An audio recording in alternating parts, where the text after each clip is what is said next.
Hello, you're gonna have to excuse me with my noisy daughter in the Badanamu. Um, I'm giving a COVID update because it has officially been one whole month since I started dealing with COVID. My first symptoms were 11:30, and it's now December 30th, so it's been a whole month. Um, a lot of you know that I was hospitalized. It was not good. I got very, very sick. I was, um, previously, I didn't really have many health issues. I had had pneumonia before, but I was like 4 years old, and then I was 18 years old when I had pneumonia, and so it had been a very long time. I'm now 31 because my birthday was the 27th. But I didn't really have other than PCOS, which puts a little bit of weight on me, obviously. No previous health conditions. Normally, with like a respiratory illness or something like that, your health condition, like a reproductive issue doesn't normally affect your health when it comes to an illness like the flu or something like that. So, my first symptoms showed up on 11:30. I had like cold-like symptoms, like runny nose or like congestion. I was really tired, really exhausted. I slept a lot. I very much didn't think that. I was hoping that I would stay with minor symptoms. About 2 days after my cold symptoms showed up was when I lost my sense of smell. That one was right away, and then taste went after it. So I knew I had COVID based on those things. I was hoping it was just a cold, a rough cold, but unfortunately, no. I did. I went on. Not long after I lost my sense of smell and taste, we went as a family, my husband and my daughter and myself, and we went and got our COVID tests, which are not fun.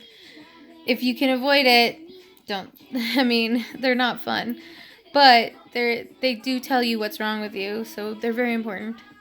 Get tested if you feel like you have any COVID symptoms, even minor ones that you're like, oh, it's just like a cold. Just get tested. I my husband's test and my daughter's test came back negative. My daughter did show symptoms of COVID. She had a runny nose. The first day she just like took a nap. She was kind of lethargic. The rest of the time she just had some congestion until she was all better. Hers just ran the course within a few days. You would have just thought it was a cold. My husband, he had it too. The only reason her and his test came back negative is because I don't think they had as much of a viral load in their systems as I did. And some of that could be genetics because they say A positive blood type is more susceptible to COVID, and I am A positive. My daughter is too, but she has my husband's genes. My husband is O negative. So it's a possibility that because his COVID wasn't nearly as bad, he still got it. It still sucked. Like, he still had it for 2 weeks. He still suffered, like, breathing issues, coughing, sneezing, wheezing. He still has a cough even a month later, too. So, it's not like it's gone away. Like, and he has insomnia issues now. He says that it's the sleep schedule, but insomnia is definitely a lingering issue that a lot of COVID people have. I don't have insomnia issues, but I've got other issues like being pregnant, very pregnant, and right now my issues are like some sleep apnea and breathing issues, which brings me to my next point. I was hospitalized. I went December 5th to the ER because I was having issues breathing. We didn't want to take a risk because like I said, I was 30 weeks pregnant at the time. I'm now 34 weeks pregnant, so obviously it's been a month. So we went for the health of my baby as well as me. Because I knew I probably could get pneumonia from COVID because I'd had it before. But we went to the emergency room and they did a Doppler on the baby. The baby's heart rate was fine. They did not do anything else for me though. No fluids. They just gave me a cup and had me drink. They gave me the baby, or they checked my lungs with a stethoscope. They didn't even like x-ray or anything, which I thought was weird. And so did my OBGYN. She was actually kind of mad that they didn't look further into it. And my husband was too.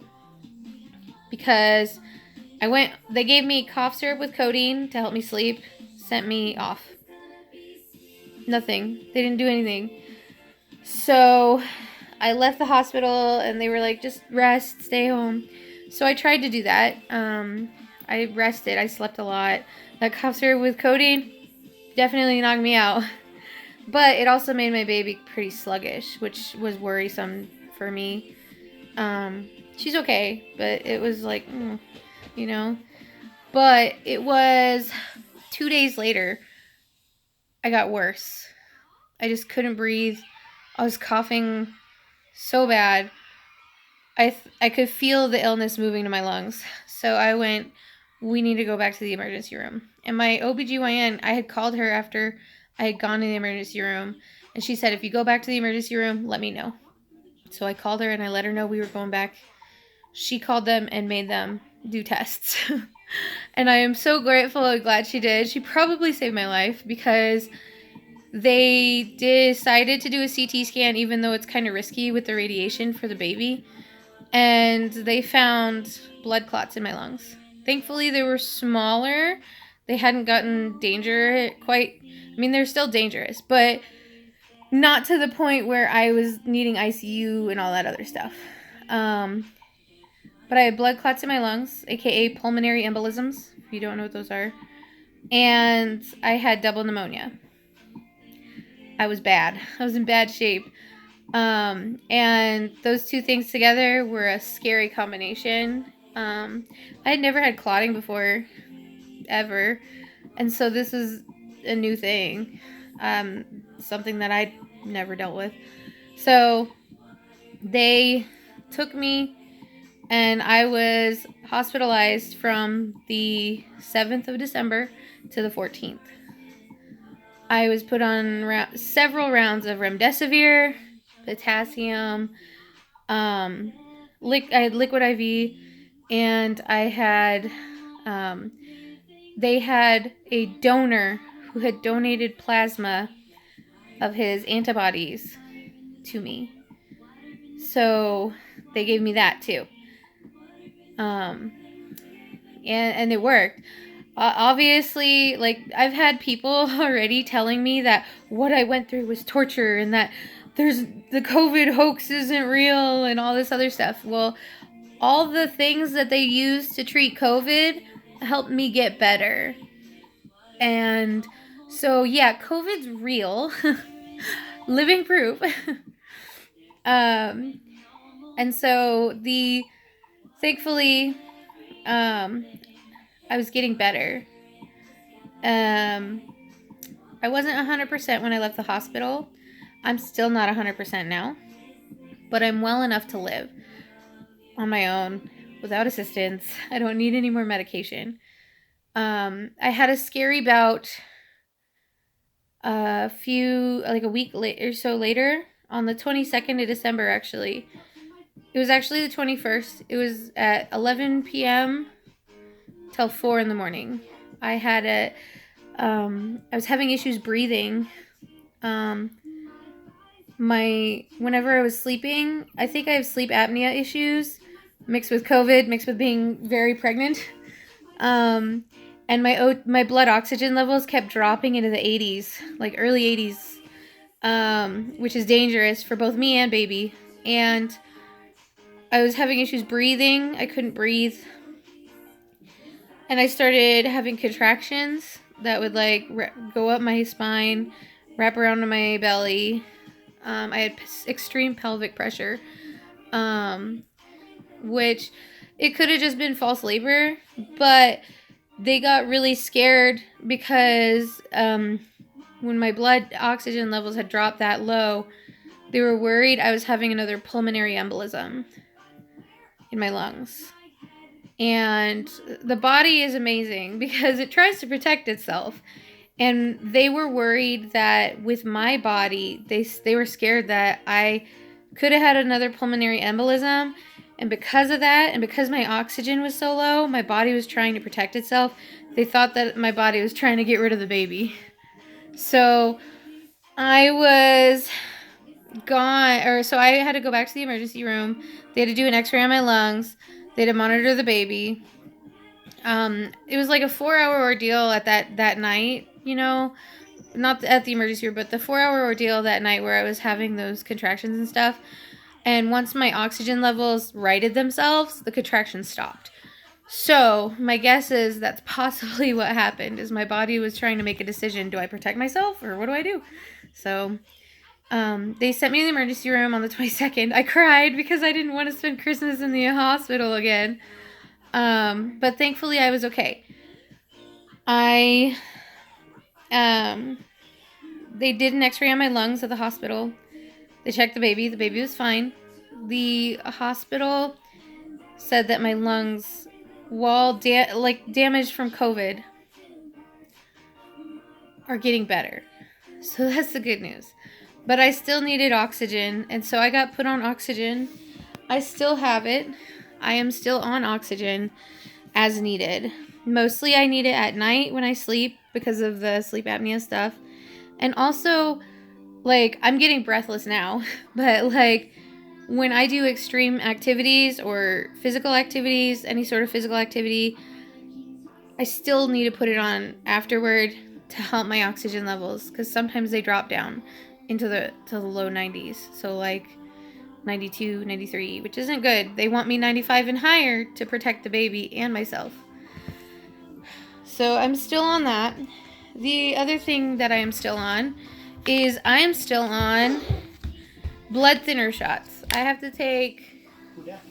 No one. I'm doing a video. My husband and my daughter are coming in to interrupt me. It's okay. It's okay. I have to take 2 of these a day. And they hurt and they burn, and you don't want them. I promise you. I'm on Lovenox, and I take 2 of these a day right now. I will probably have my dose lowered when I'm close to delivering the baby, but that's only for delivery, or whenever I deliver her, and then it goes back to me taking these. How long I have to take these, I don't know yet. So that's something to think about with COVID, is you could be taking shots the rest of your life to prevent you from having more blood clots in your lungs or heart. It's not fun. I don't like it. I hate it. But it keeps me alive right now. And so I still have some residual issues. I still cough. I get winded when I talk or when I'm doing lots of activity. Some of that's the baby, but a lot of that is just, obviously I'm getting winded just sitting. So this is my lungs. My cat. My body is not 100%. I get stronger every day. My lungs get stronger every day. I've got cold sores here, and a lot of that was because my lips split open, because a side effect of COVID is dry skin. It sucks the moisture out of your body, quite literally. COVID sucks the heck out of your skin. If you have dry skin before, like I did, you're in for a doozy. My hands are actually getting much better. They were super duper duper duper duper chapped. And so your skin gets attacked too. I still, my nose used to be really good. Like I used to have like a really good nose. Like I could smell smells like really well. And now it's not as good after COVID. My sense of taste is still all wonky. Like there's foods and stuff that I used to enjoy that now I'm like, nope, doesn't taste right, or it's too salty. A lot of food is like that though now, after COVID, is a lot of food and drinks. They're just, there's not, the taste isn't there that you remember. It's not as strong. And my daughter watching the show. So yeah, I'm thankful that I gained my sense of taste and smell back, even though it's not as strong. I'm glad that my skin is starting to kind of go back together, but it might be a while before I can, like, look normal again, I guess. And not be, like, have terribly chapped hands and lips and stuff. And time will tell if this really did any permanent damage to my lungs. I don't know. Which is scary. That's the scary part, I think, is what damage did it do? How long will this be? My OBGYN and regular doctor think that I can be weaned off oxygen within a month. But I don't know. I don't know at all. I don't know any of these things. But every day I get better. Every day I get stronger. And I know for a fact that I'm one of the lucky ones, because you hear nurses talking outside your door when you're bored, and there's a lot of people who aren't as lucky as me, who have serious permanent damage, who are going to be disabled for the rest of their life, who will be on oxygen for the rest of their life. And a lot of them are younger people in their 40s, 50, 30s, 20s. There's a lot of people who still haven't gotten their sense of smell and taste back. There's a lot of people who... Nora, stop. There are a lot of people who will never... Nora, knock it off, goofball. She's being silly. There's a lot of people who will never be the same after COVID. And to pretend it's fake, or to say it's not that bad, you're still alive, so? It's a mass disabling pandemic. People who didn't have previous conditions now have pre-existing conditions. People who had pre-existing conditions before are worse. Their quality of life has gone down. It's not a joke. Please wear a mask. Please. If I had the choice, I would have gotten the vaccine even while pregnant, because Lord knows that it is probably 1,000,000 times safer to take the vaccine even while pregnant than it is to get this illness. I wish I was making that up. But even pregnancy is become high risk because the coagulation in the blood kills the babies. It does. There are so many people who have gone preterm labor now. That's what I get monitored for. Ever since I came out of the hospital, I have been weekly, because they want to make sure that my baby is okay. Some of that is because I was far enough along, but I was released 31 weeks. It was 30 weeks in there. 31 weeks is when I was released. Nora, stop. I was released at 31 weeks. These last 3 weeks, I've seen my OBGYN every single week. And normally they don't start that until you're further along. So, Yeah. All right. I'm going to go. My daughter's getting noisy. But please take care of yourselves. Wear a mask. If you could get the vaccine, please get the vaccine. I promise you, getting the vaccine and the booster, 1,000,000 times better than the heck hole that I went through this last month. All right. I love you all. Bye.